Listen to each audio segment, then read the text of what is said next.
Station परिसरातून रोज लाखो प्रवासी प्रवास करत असून तेथील उर्मट रिक्षा चालकांमुळे प्रवाशांची गैरसोय होत आहे। याबाबत आमदार संजय केळकर यांनी संबंधित अधिकाऱ्यांशी चर्चा करून महत्त्वाच्या सूचना केल्यात। तसेच या परिसराची अधिकाऱ्यांसमवेत पाहणी करणार असल्याचं देखील त्यांनी सांगितलंय। भाजपाच्या खोपट येथील कार्यालयात आयोजित 119व्या जनसेवकाचा जनसंवाद या कार्यक्रमामध्ये आमदार संजय केळकर यांनी ही माहिती दिली आहे। ठाणे रेल्वे स्थानक परिसरातून रोज 9 लाख प्रवासी प्रवास करत असून त्यांना काही बेशिस्त रिक्षा चालकांचा त्रास नाहक सोसावा लागतोय। हे रिक्षा चालक उर्मटपणा करतात, शिवाय अधिकाऱ्यांनाही जुमानत नाहीत। याबाबत नगरसेविका नम्रता कोळी आणि उषा वाघ यांनी तक्रारी केल्या असून बुधवारी अधिकाऱ्यांसोबत येथील पाहणी करणार असल्याचं केळकर यांनी सांगितलंय।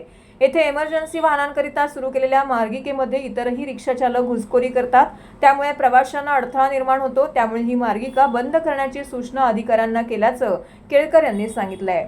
वागळे इस्टेट येथील अंमली पदार्थांचे सेवन कॉलेज विद्यार्थी असल्याचा प्रकार उघडकीस आला असून तेथील नगरसेवक अमित सरया सुरेश कांबळे यांना निवेदन दिलं असून याबाबत बोलताना केळकर यांनी संताप व्यक्त केलाय।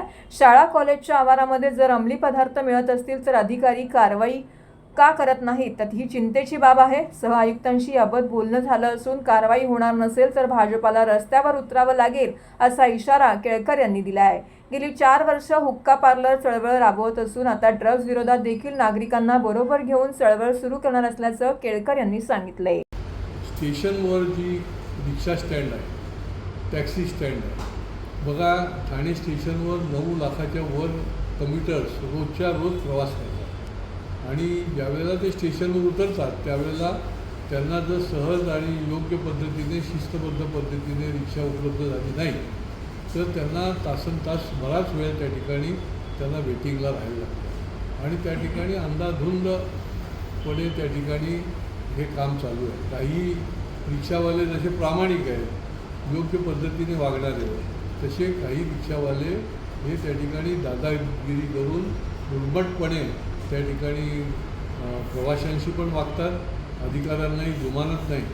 तर त्या ठिकाणच्या संबंधामध्ये देखील त्यांनी आमची नगरसेविका आहे तिने देखील मला तक्रार दिलेली आहे, नम्रता कोळीने, आमच्या विशाल वाघने देखील तक्रार दिलेली आहे आणि बुधवारी सुद्धा आम्ही त्या ठिकाणी दौरा करणार आहोत। पण तत्पूर्वी पहिली लेन जी आहे ती लेन फक्त इमर्जन्सी वाहनांकरता जी ठेवलेली होती ती जी त्यांनी ओपन केली ती ताबडतोब बंद करा म्हणून मी ACPला सूचना दिलेली आहे।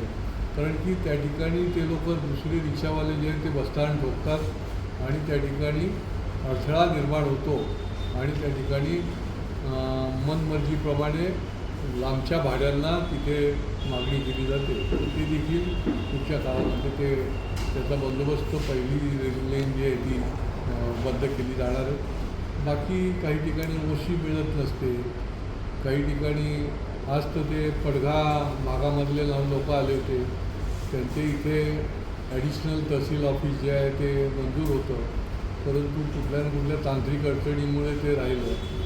तीही लोकांनी मागणी केली। आपणही कलेक्टर साहेबांशी बोलून त्या ठिकाणी आवश्यकता आहे आणि प्रशासकीय दृष्टीने देखील ते सोपं आहे। पडघ्यासारख्या ठिकाणी कलेक्टर आहे, तहसील ऑफिस चालू करणं अतिरिक्त, तर त्याच्यावर देखील पुढच्या काळामध्ये